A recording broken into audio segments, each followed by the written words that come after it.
Um, well, part of the reason that I couldn't finish school is I worked at the Arvada Dairy, and eventually my mom ended up working there too, but it was quite a while later. But when I was working at the Arvada Dairy, I worked until 10:30 at night, and the last bus went by at 10:13. So the next bus then wasn't until midnight. So if I didn't get that place cleaned up and get my stuff finished by 10, I had to wait an hour and a half for the last bus. And so I'd go out and walk, because I'd lock it up, and then I'd go out and I'd walk the streets with my friend Esther Roan. It's her mom worked at a bar, and she was waiting on her mom to get done. And that's how I became friends with Esther. Yeah, yeah. But one night while we were walking, here come the cops. And we thought, oh gosh, now what? We're in trouble. And what they really wanted was two young girls to take pictures of. The Arvada police, his name was... You could say. Yeah. Well, I won't say, but yeah. And if we had been so as wise to the world as we were at that big young age, we'd have been raped. Yeah. And they did take pictures, and we had on swimsuits, but it looked like nothing when you saw the picture. And again, I stood up for myself, and I said, either you get me all the negatives, is what they used to film then. Right. I said, either you give me all those negatives, or I will go to the police. You won't be a cop anymore. Doug Wilkie was his name. I've heard you mention that name. Yeah, and he believed me. I convinced him that I was turning him in. Good for you. Yes, in this day and age, my picture would have been all right around on the internet. Mm-hmm. Yeah, but Esther and I, we still get along. I mean, she'll call out of the blue every now and then. Yeah. Wow. Yeah. That's a long time friend. Yeah, that was a long time friend. Yeah. Let's see, then from that. And I know you worked so many jobs, so just go to whatever makes you happy. Like, what do you recall? Let's see, I went to work at a Western store because I thought that would be kind of fun. But I think I sold more stuff to Homer, my husband, than I'd end up having to pay for it. Yeah, I was quite a salesperson. Let's see, what other jobs did I do? Well, I decided I could be a bartender. Well, actually, I worked as a waitress. Well, you would know, Susie, how hard that is on your body. And at that time, you carried everything in a big tray. And it was called Bernard's. And it was a very popular place in Arvada. And that was right after we'd moved to town. Finally got this house. It was my first house we're buying. But I had to work every Sunday. And it broke my heart because you guys always got to go somewhere with Homer. And you went to the sand dunes and different places that I never could go. But anyhow, I worked there for a couple of years, I guess. And where's I go? Oh, and finally, my arms got turned so bad from carrying all them trays. So one night we're sitting up on, I think it was a Tuesday night, was everybody could go in and have a few drinks free at the waitresses. I don't know if we just figured that out, or that the boss wasn't around. So we did it. Probably, he didn't go That's along. what they were figuring. Yeah. But that was our happy hour. But one night, I went to happy hour and we were drinking Bacardi cocktails. I had never drank them. Oh, they're good, really good rum drink. But I got ready to go home and I was so drunk. Oh my God. And the bartender, thank God, said, you know, you probably shouldn't be driving. I'll take you home. I said, okay. Well, moved into town. All those houses looked alike. And he said, where do you live? I think it's over there. This poor guy is driving around. What do you think? No, I don't think so. Oh no! Honest to God. But eventually you found it. Eventually, yeah, but all those houses were Looked the same. They all looked alike. Yeah, and I wasn't used to living in town.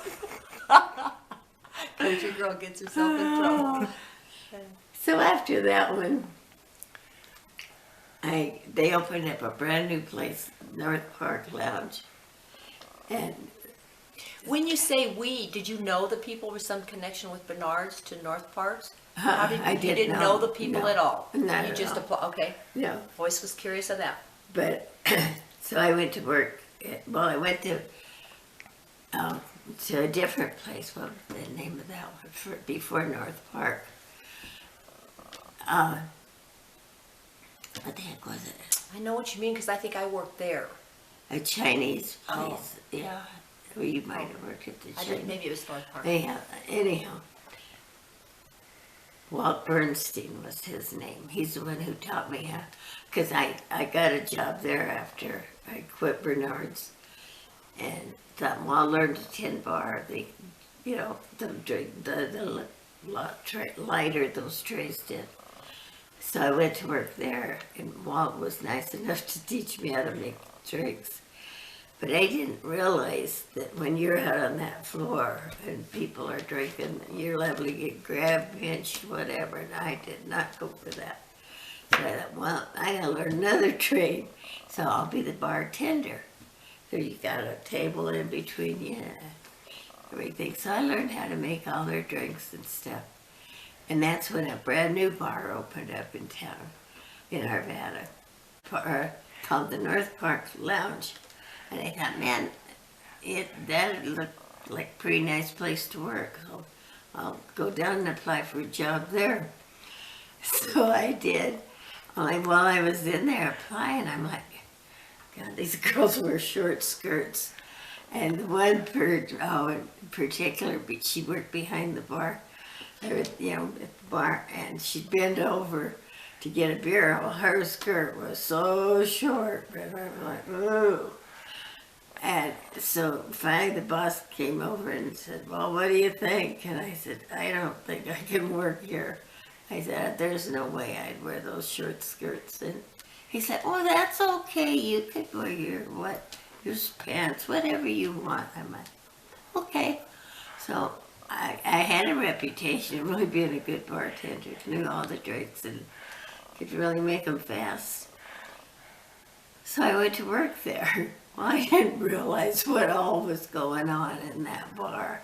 It was a call girl place. Only I was perfect, their cover for that. And well, one day I was working there one night, and all the help come calling in, and they were sick. Everybody had the flu at one time, and a storm came up that night, and our lights went out. And I'm still trying. I should have locked the door, not let anybody in, but it was already full. So I lit a bunch of candles and kept everybody together, and we all kind of had a pretty good night. But what had happened, there was something else happened in between. Well, what had happened, it was everybody got called to the grand jury. They got caught for prostitution. And I was the only thing to save their ass. I was a sweet little bartender, didn't know, I was too dumb. But it really helped them. There's a difference between dumb and naive. Naive, I was naive, very, yeah. And I didn't realize that these guys used to come in and, oh my God, the tips they left me was fabulous. Well, it was the mafia guys, what was their name? He had the big shots in the mafia, that's who was paying me off. And I was really naive. Yeah, I thought they were really good guys. But later on, you realized they were paying you off. They weren't just tipping you big. Yes. Oh, there was a Yes, difference. Yeah. Yeah. Yeah. And Homer caught on to that. He knew that's what was that. You just need to stay away. No, I can do it. It's stupid. But one night when I was working there, this guy comes in and he leans at the end of the bar. Hey, what would you like? How about a glass of water? I give him a glass of water, and he went back outside and he come back in a little while later. He wanted another glass of water. And something would just give me the creeps about this guy, because I was there alone. I've locked up a lot of bars by myself. But this guy creeped me out pretty bad. So my boss, I called him about 10 or 11 o'clock. I said, I don't know what's going on, but I'm scared. This is the first time I've ever been afraid to lock up alone. He says, well, I'll come down. And he came over, and I don't remember what time we closed up, but anyhow, we sat down and got to talking and had a couple of beers. And then he went home, I went home. And early in the morning, I get a phone call. He says, Joanne, you were right. And I said, what? He said, that guy was up on the roof breaking in, trying to break in and while we're sitting there drinking. Did he give up or did he actually break in? He actually He broke did. in. We got robbed. Wow. Yeah. But my intuition got me Yes. through it. Yeah. Yeah, listen to that. Yeah, that was pretty scary. Oh, then he came along, my boss, George, and they opened another bar, the same company. And of course, I was their bartender there and everything. And he says, when Eddie comes in, he says, here, Joanne, sign here. And I said, what? He said, you own half of a bar.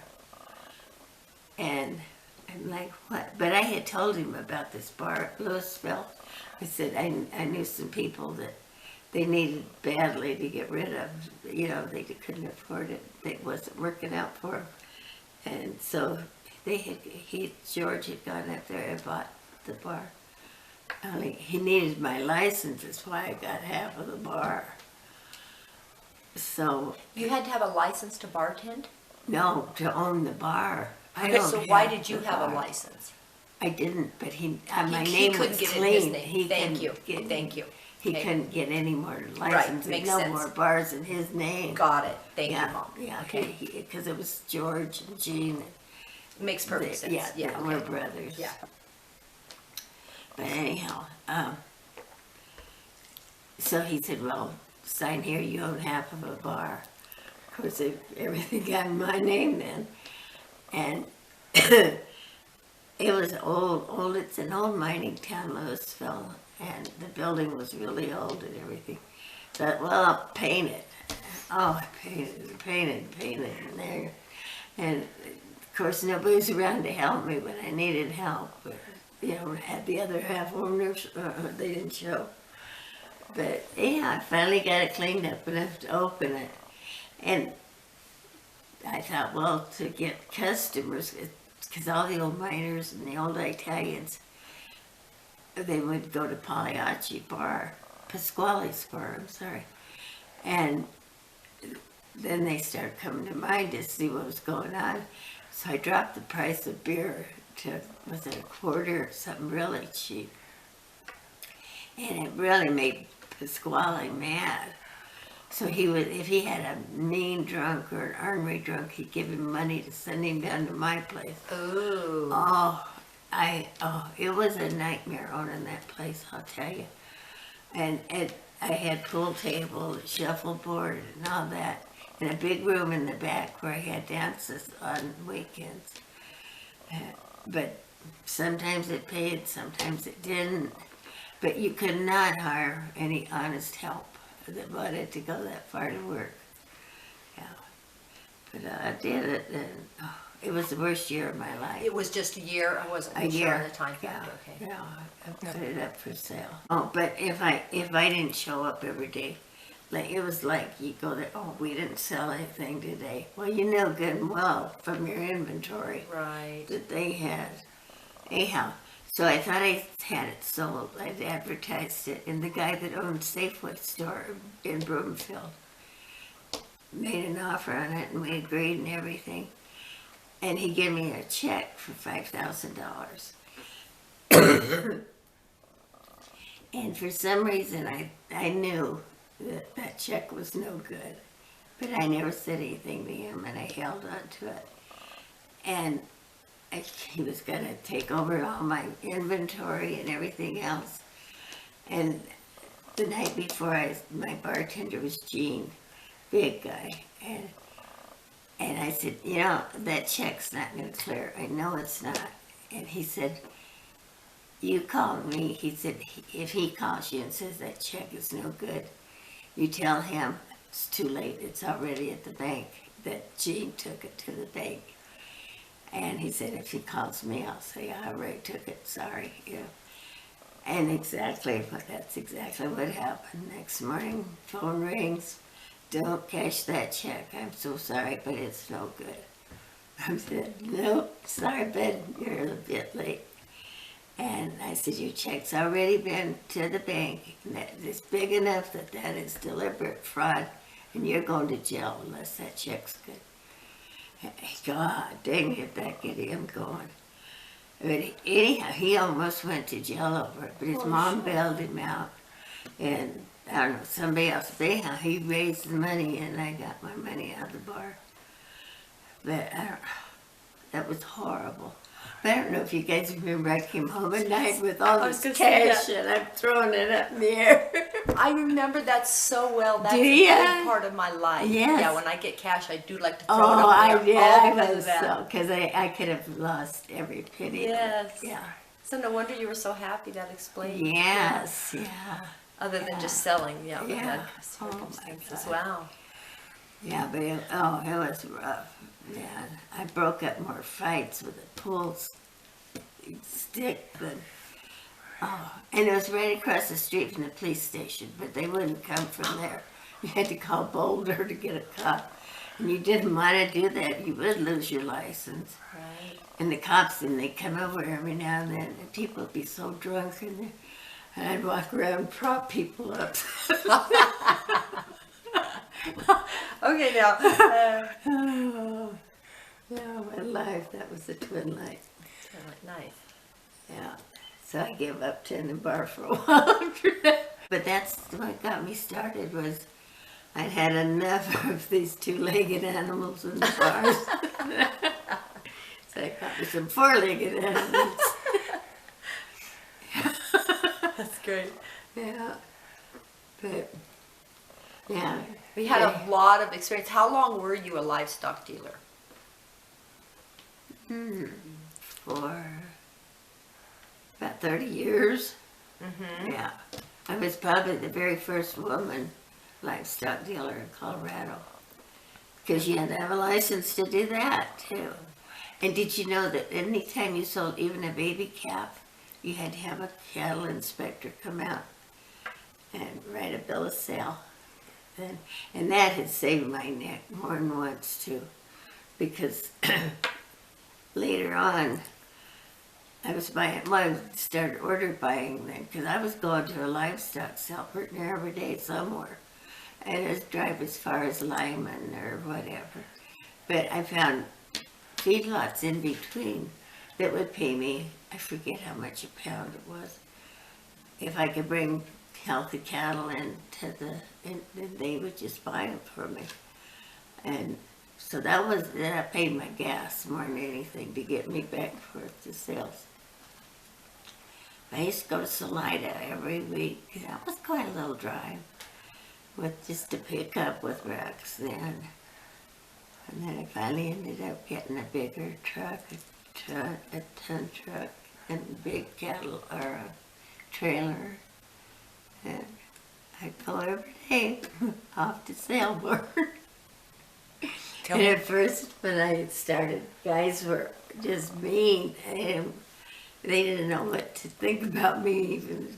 They'd show up at all the sales. And then they finally thought, well, she's pretty harmless.